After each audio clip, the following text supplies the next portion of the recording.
Udah. Ya wes, kan. Assalamualaikum warahmatullahi wabarakatuh. Kami dari kelompok 3 di sini menggunakan sistem pengiriman jasa dengan diagram UML.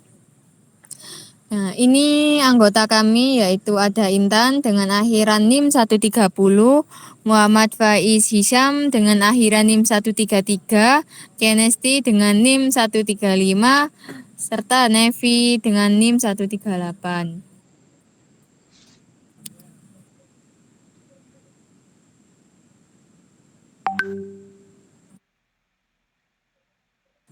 Pendahuluan. Teknologi informasi, terutama komputer dan internet, sangat penting dalam mendukung berbagai bisnis, termasuk jasa ekspedisi pengiriman barang di Indonesia. Pertumbuhan online shopping dan kebutuhan akan distribusi produk dari usaha kecil menengah telah mendorong permintaan terhadap layanan pengiriman barang. Namun, beberapa tantangan administratif seperti pengelolaan data, pengiriman yang tidak tertib, kurangnya informasi dan ketidakjelasan dalam pemantauan pengiriman dapat menghambat efisiensi operasional. Untuk mengatasi masalah ini, penulis memiliki ide untuk mengembangkan sebuah sistem berbasis web yang akan memberikan informasi tracking pengiriman barang, tarif pengiriman, profil layanan, dan informasi lain yang berguna bagi pelanggan.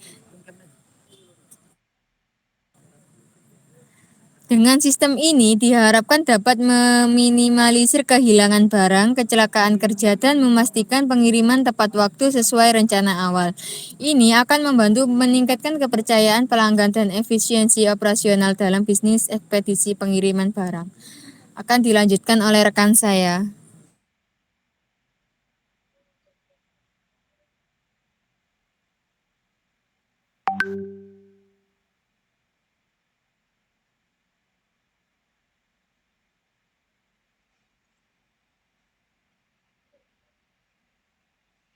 Apa itu UML? UML atau Unified Modeling Language adalah sebuah bahasa standar digunakan dalam dunia perancangan perangkat lunak untuk menggambarkan, merancang, dan memodelkan sistem perangkat lunak. UML adalah alat yang sangat berguna dalam pengembangan perangkat lunak karena dapat memungkinkan para pengembang untuk menggambarkan suatu struktur dan perilaku sistem dengan jelas dan secara visual.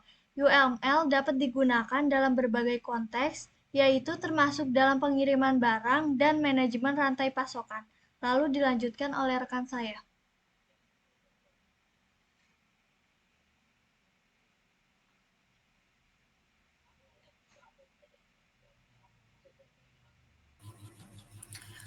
Baik, yang selanjutnya ada pembahasan.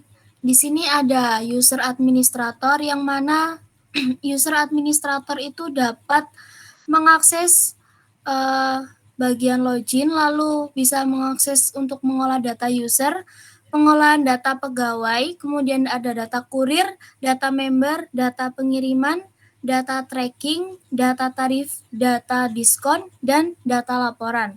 Kemudian yang kedua ada user kurir. User kurir ini memiliki hak akses untuk login, kemudian mengelola data kurir, dan yang terakhir memiliki hak akses untuk mengelola data tracking. Lalu yang terakhir ada user customer, yang mana user customer ini dapat melakukan login dan dapat mengelola data member. Next. Nah, di sini ada implementasi dari bahasa UML, yaitu use case diagram. Di use case diagram ini terdapat 3 user, yaitu yang pertama ada customer, di mana telah ditunjukkan bahwa customer itu dapat mengecek resi, lalu yang kedua customer dapat mengelola pesanan, lalu customer dapat mengelola data akun customer itu sendiri. Lalu ada user kurir, yang mana user kurir itu dapat mengelola data akun kurir, lalu kemudian dapat melakukan pendelegasian dan dapat mengelola pesanan. Dan yang terakhir ada user administrator. User administrator itu dapat mengelola data user, lalu dapat mengelola data kurir, kemudian dapat mengelola data akun administrator, kemudian dapat mengecek di mengelola pesan dari, dan yang terakhir dapat mengelola kantor agen. Oke, next. Lalu yang kedua ada class diagram. Di sini di class diagram ada user dari ID user, nomor telepon, username, password, lalu ada login, lalu yang kedua ada kantor agen yang terdiri dari ID kantor agen, nama agen, alamat, attitude, lalu yang ketiga ada user kurir yang terdiri dari ID kurir, nama, nomor telepon, password, lalu ID kantor agen. Lalu yang keempat ada pesanan yang terdiri dari ID pesanan, ID kantor agen, username, berat, harga, status. Lalu kemudian ada admin yang terdiri dari ID admin, nama, nomor telepon, username, password, dan yang terakhir ada detail barang yang terdiri dari ID detail barang, nama agen, alamat, ID pesanan, nomor resi penerima, tujuan, berat, harga, dan yang terakhir ada status barang. Baik, akan dilanjutkan oleh rekan saya.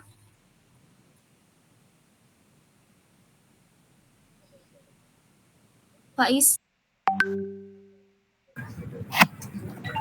Kemudian sequence diagram user. Di sini user akan memasukkan alamat dan berat barang, kemudian menekan tombol kirim. Setelah dikirim, setelah data diterima, jika data sukses akan menampilkan data sukses dan nomor resi. Next.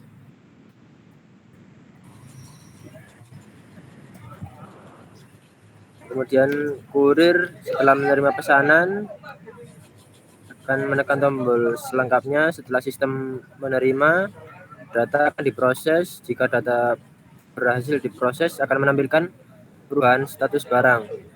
Kemudian memasukkan nomor resi dan alamat tujuan. Kemudian menekan tombol cari. Setelah sistem memproses akan mencari data. Jika data ditemukan akan menampilkan data barang yang akan dikirim. Kemudian tekan tombol kirim, sistem memproses, menyimpan data. Jika data tersimpan akan menampilkan status barang yang dikirim. Next.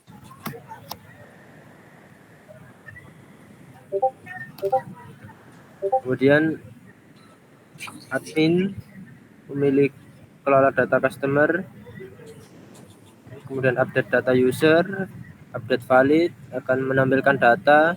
Ada juga delete data user, delete valid akan menampilkan status delete. Next.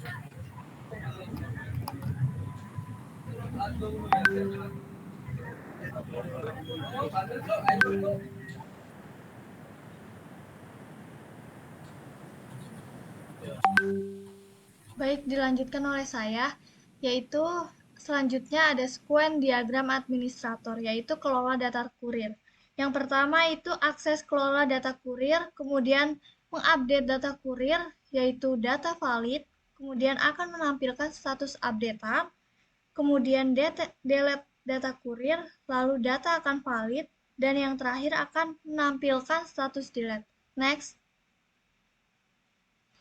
Lalu selanjutnya ada sequence diagram administrator, yaitu kelola data akun. Yang pertama memasukkan nomor telepon dan password, lalu menekan tombol ubah, kemudian sistem akan memproses, kemudian menyimpan data, lalu data akan tersimpan dan akan menampilkan status data telah diubah, kemudian akses menu data user dan aksi menu hapus, lalu sistem akan memproses, kemudian akan mencari data.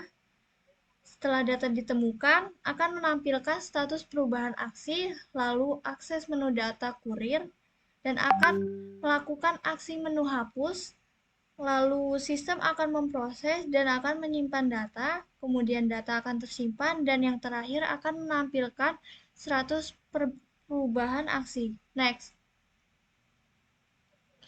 Yaitu yang selanjutnya ada activity diagram customer, yaitu kelola pesanan. Yang pertama itu mengakses menu kirim barang, lalu view from kirim barang, selanjutnya akan memasukkan inputan, kemudian akan menerima inputan, lalu klik tombol kirim, dan yang terakhir akan menampilkan status barang.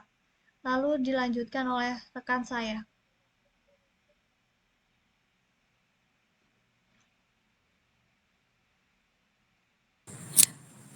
Kelanjutannya yaitu ada activity diagram kurir pesanan. Di sini yaitu kurir akan mengakses menu pesanan, kemudian view from daftar pesanan, mengakses menu kirim barang, kemudian view from inputan kirim barang, input alamat dan nomor resi, menerima inputan, pilih pesanan, menampilkan data, proses pengambilan barang, data tersimpan, kemudian tertuju ke customer-nya yang dikirimin sama barang itu tadi. Setelah itu yaitu kelola data pesanan. Kurir akses detail barang ke sistem, menampilkan data detail barang, melakukan hapus data, kemudian sistem data diproses. Setelah itu kelola data pesanan. Administrator di sini yaitu mengakses menu user dan kurir. Untuk sistem sendiri yaitu menampilkan data user dan kurir, kemudian melakukan hapus data dan data diproses. Akan dilanjutkan oleh rekan saya.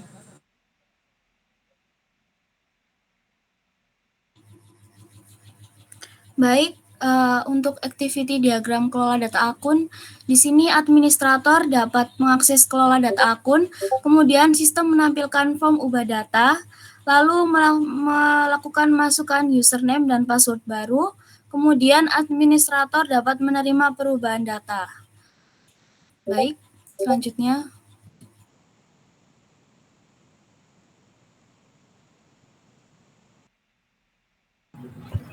Kemudian kesimpulan dari pembahasan mengenai sistem informasi manajemen ekspedisi pengiriman barang berbasis web dapat disimpulkan berbagai hal penting, yaitu pertama, menggunakan aplikasi ini memberikan keuntungan dan mengurangi risiko kehilangan data akibat administrasi yang tidak terkoordinir, kesalahan input data, atau ketidaklengkapan data pengiriman barang. Semua informasi terpusat pada server sehingga meminimalkan potensi masalah tersebut. Pembagian tugas kurir dalam proses pengiriman barang menjadi lebih efisien dan mudah dilakukan melalui platform ini. Hal ini memungkinkan manajemen yang lebih baik dalam menentukan rute dan alokasi pengiriman. Penggunaan aplikasi ini juga memberikan manfaat dalam hal pelacakan pengiriman barang. Ini berarti pelanggan dan pihak terkait dapat dengan mudah mengakses informasi tentang status dan lokasi barang yang sedang dikirim. Dengan demikian, proses pengiriman barang menjadi lebih transparan dan dapat dipantau dengan lebih baik. Demikian presentasi dari kelompok 3. Terima kasih.